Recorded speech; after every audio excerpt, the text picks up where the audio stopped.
the media actually listened to scientists, we wouldn't have Republicans. When Republican states have 46% more violent crime, 30% more property crime, and contribute absolutely nothing to the United States because they ran their economies in the ground, maybe, just maybe, when they scream about crime and the economy, they should ask exactly what they're going to do different this time. Remember back when the election was going on and a whole bunch of psychiatrists got together and said Trump was unfit for the office? New study has come out showing just how unfit Republicans are to hold office. Republicans are more likely to stay at war because they're narcissists. Lyndon Johnson, the most narcissistic president we had until modern times, spent an average of 613 days at war. The least narcissistic presidents we had, 136. Now, in The Dangerous Case of Donald Trump by Brandon Lee, he puts it, pathological narcissism by definition makes one dangerous and unfit to be in the office of the presidency, not to mention many other far less consequential positions. The fact is, Republicans are not fit to hold office because instead of caring about others and wanting the best for everybody, they care about themselves, and they can't see the damage that they are doing on a massive scale. Lee continues, I believe that this points to the great importance of basic mental health considerations with regard to our senior national leaders, most importantly the U.S. President. Indeed, mental capacity is commonly assessed and universally required for senior positions in the military and business leadership. The same should apply to the commander-in-chief. For the fact that the media ignored this and downplayed every single thing, bringing back decades-old debunked thoughts that you have to sit down in a room with somebody to get a good sense of their mental health, where this has been debunked for decades. Because when you only interview someone for 10 hours, give them an hour, 2 hours at a time, where they can prep and be on guard the entire time, where you have decades worth of his videos, any nonsense that you're going to have to spend 10 more hours to figure out Trump's unfit for the Oval Office was just absurd. And the media, knowing it was absurd, they just ignored it. Because if the media told you the truth, Republicans could not get into the office. Dr. Jessica January Beard points out and continues, in addition, identification with the presidents or other leaders in power who support and prolong war may be narcissism by proxy or a type of Stockholm Syndrome on mass scale. Now, we should have requirements for our leaders. One of them should be a mental health screening that is extremely interrogating, invasive, so we know exactly who they are. And IQ tests and mental acuity, much more than remembering a couple of random words. And these should be released. And yearly mental health screening. Because no matter what the media wants you to believe, they are the only reason why Republicans get elected. The media has a sycophantic need to justify Republican stupidity and to give them every chance around the world to tell us how we should actually think. Salon, usually rational accounting of what's actually going on, published this bizarre and delusional rant from a so-called former Republican. Now, he is telling us that all the delusional conspiracy theories that he believed at one time, but Democrats are bad and he doesn't agree with our policies. Did they bother to ask him to explain himself? Why he believed all the delusional whack job stuff that Republicans have said? No, they didn't. They just posted his stuff like it is reasonable that we should listen to this guy, as he is still advocating for you giving him money after he spent decades pushing Republican propaganda and supporting Trump, because you'll really enjoy this. He said, I supported Donald Trump. I really did, and without much reservation. I believe the fallacy that a Hillary Clinton victory and then 4 years later a Joe Biden victory would mean the end of America and the start of a permanent Democratic rule over our nation. He literally was so in the tank for the Republicans and refused to believe any reality whatsoever that he believed that Democrats would seize control of the United States. This is the level of his intellect. However, the media brings him right to your door and gives him a platform to spew this stupidity. He goes on, Democrats were importing foreigners to win elections forever. Leftists were coming for our guns. Nationalism was patriotism. There was a shadowy network of censors who teleologically purpose in life was to suppress Republicans or conservative points of view. Predatory men were using women bathrooms everywhere. And of course, Barack Obama was the worst president in the history and made Jimmy Carter look like George Washington. He continues on with all the idiotic things that he believed. January 6th insurrection, he thought it was bad, but everybody was overblowing it. But he continues, does this mean I agree with all the Democrat policy positions? Absolutely not. And that's exactly the point. This moment of necessary unity will require those of us to come together who have legitimate disagreements on policy. What legitimate disagreements on policy can someone like this have when they spent decades in Republicans' circles being lied to nonstop? What exactly does he believe? Now, does he believe that Democrats aren't coming for his guns? He said he believed Democrats are coming for his guns, but now does he no longer believe that because it's not true? But he is put forward. He even believed when the pandemic started, he told other Trumpers that DeSantis was going to turn away from these COVID deniers and anti-vaxxers and do the right thing. So, up until a couple years ago, he had no understanding of what was actually going on. But now we should listen to him and have any thought that what he says matters? When you're in a cult for so long, it takes you decades to wipe out all their delusional thinking. He's had less than 2 years, and the media is holding him up as if he is something that we should listen to. It is not.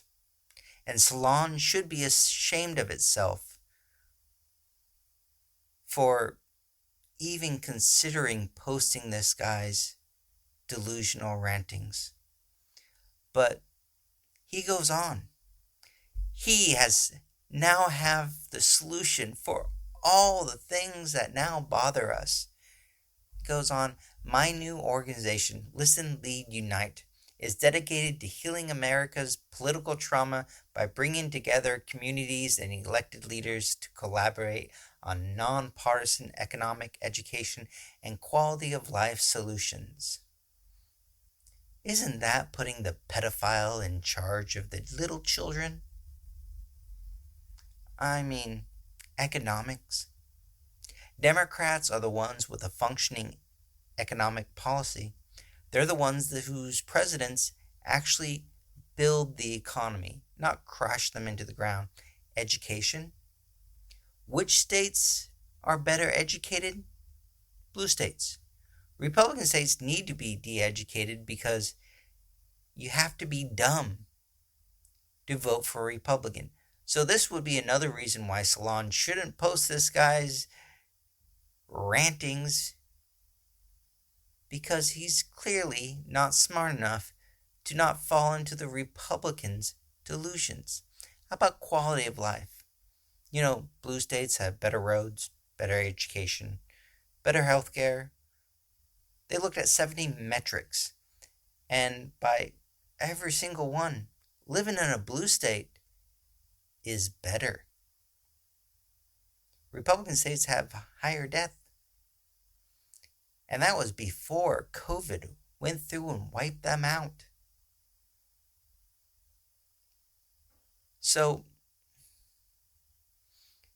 what exactly should we take from this guy, other than the media will bend over backwards to justify giving Republicans a platform?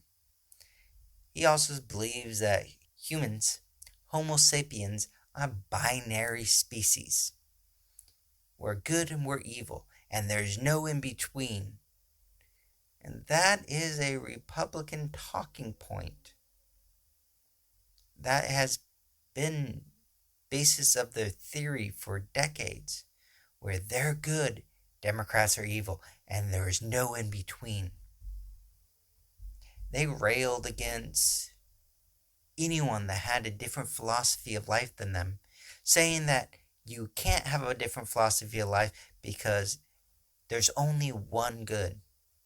So he's clearly still in the delusional cult of the Republicans, yet Salon brings him on, gives him a platform, so he can raise money for what exactly? To support him? Because clearly he's not smart enough, not good enough, and nowhere near have left the Republican cult for anyone to listen to anything that he says. But as he says, we need to unite, and he is raising money. He not only does that, but he takes another swing at Democrats. He writes, it takes for granted many historical Democratic voting blocs, such as religious minorities, LGBTQ citizens, Black and Latino voters, and it almost entirely ignores rural America. These are all blatantly Republican talking points that have no basis in reality. So what exactly are we getting out of this guy, except that former Republicans, even when they realize the cult is destroying the United States, still shouldn't be listened to? Or we should be much more critical of even the formerly moderate sites to see what else that they are putting up that should be ignored entirely. So, Republican delusion about stolen election is not going away. It's not just Trump or the more whack jobs of the Republican Party. They are all going very specifically to no one can possibly have won unless they stole it from me. Which most likely is only for the grift itself. There are a lot of the Republican-based voters who actually believe this and actually are taking their names off voter rolls and telling them that they will not have their name involved in this fraud of stealing elections from their candidates. Now, personally, I'm all for Republicans removing themselves from the voting rolls. If that's what they want to do, hell, we steal the elections from them, they take their name off the voting rolls, they might actually find out that if they all took the name off the voting rolls, we will not have them to cover up the theft of the next election. But they're not that smart, are they? Now, Trump raised $250 million to fight the stolen election, spent none of that except on his legal defense. Now, this is clearly a big grift where Republicans are pocketing the money, because even with the right-wing slant of the courts nowadays, they're still not that delusional to try to overthrow the United States by a decision on a court. But remember, get out and vote, because it's only a matter of time before Republicans get that delusional. There is one Republican that is telling partial truth right now. Lindsey Graham saying he's not going to sit on the sidelines and not take action to take away abortion. He is right. He will not stop fighting until all abortion is gone. He is lying about how far he wants to go. This is his first step to get rid of a woman's right to choose. Watch this video. I don't want to be North Korea when it comes to the unborn. Senator, there are so many Republicans who are pro-life, but there are also a lot of Republicans who believe in federalism and states' rights, and on things like deciding their own laws on abortion. Sure. And this federal abortion ban would go against that. This is not a states' rights issue. This is a human right issue. At 15 weeks, a baby sucks its thumb. At 20 weeks, you're encouraged to sing to a child because Which is what I am right now. I'm 20 weeks. She's 20 weeks, folks. I don't care what California does on most things. I care here. I am not going to sit on the sidelines in Washington, D.C. and tell the pro-life community Washington is closed for business. I want 47 of 50 European nations ban abortion at below 15 weeks. So no matter what California or Maryland will do, these are human beings in development. I am going to advocate a national minimum standard. What about Oklahoma? They can do it. Under my bill, you can go below 15 weeks, but I'm drawing a line like Europe, and I'm rejecting China. California is adopting an Oregon Chinese abortion policy, and I do not believe federalism requires me to sit on the sidelines and watch a baby at 30 weeks, 28 weeks be dismembered. I will not do that. Yeah. Now, a lot of Republicans are very upset that he's saying the quiet power out loud. Those Republicans on the Supreme Court lied and pretended they were absolutely stupid to get there.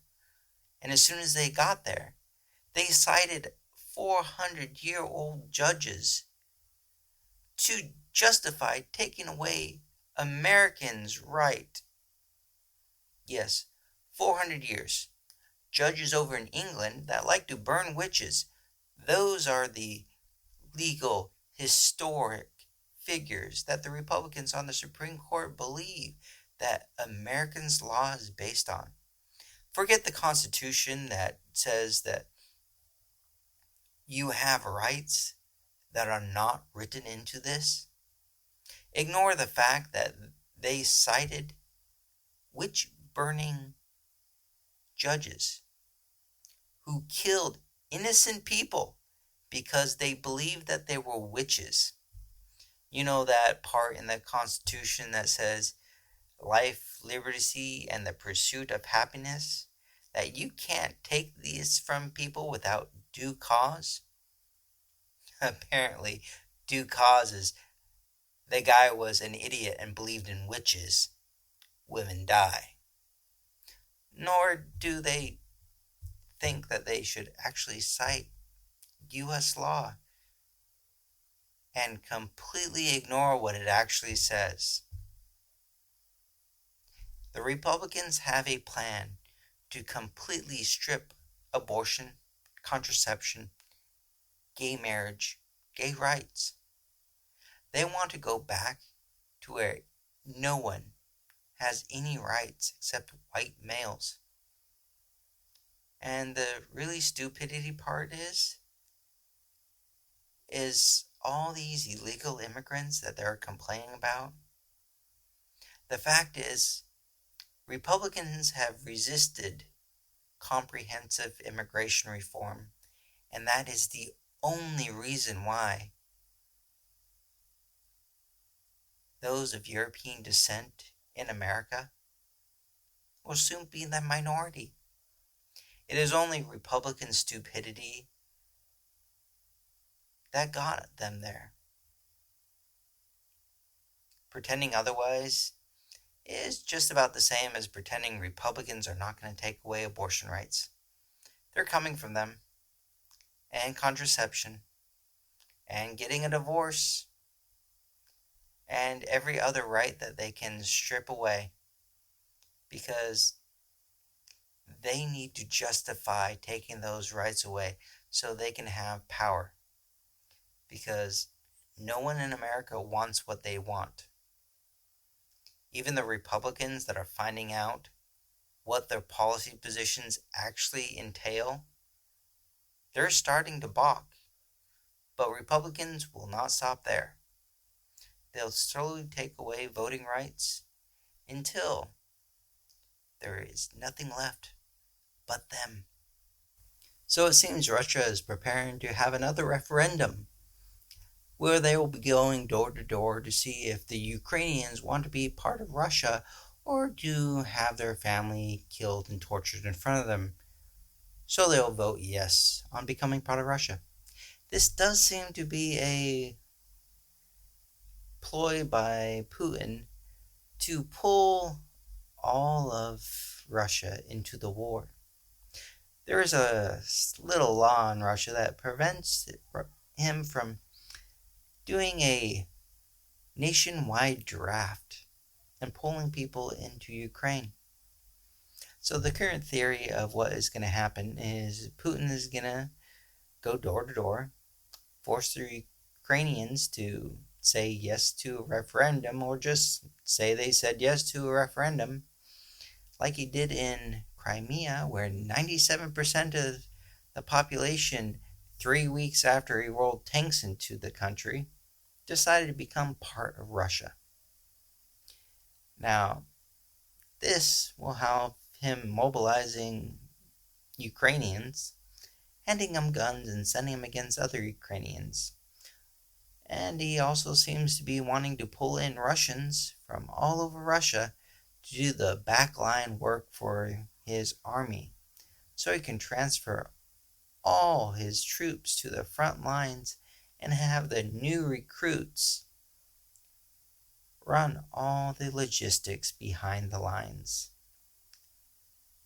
I do not see this going as a tactical victory for him, because as soon as Ukraine punches through the line, the people behind it will be completely untrained. I do not see that ending well. Ukrainians are welcoming their liberation from Russia. Check out this video. People ask me why I do what I do. This is his farm over here. This is half a day work, but this is why I do what I do right here. It's heartbreaking, but if we can help him get his life back, then that's why I'm here. An elderly farmer thanks an American for demining his field. Now, Russia can't hold the hearts and minds of these people because the thugs that he has sent into the country destroy it. Check out how a former Russian position looked like after they abandoned it and ran for the hills as Ukraine overtook them.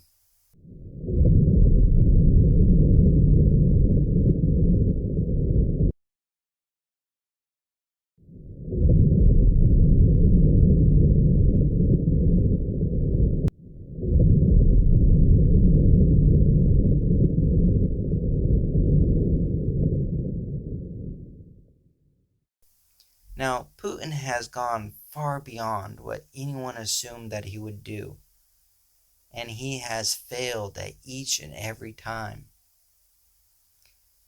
America needs to start providing Ukraine with all the weapons we're resisting providing them because we don't want to escalate with Russia.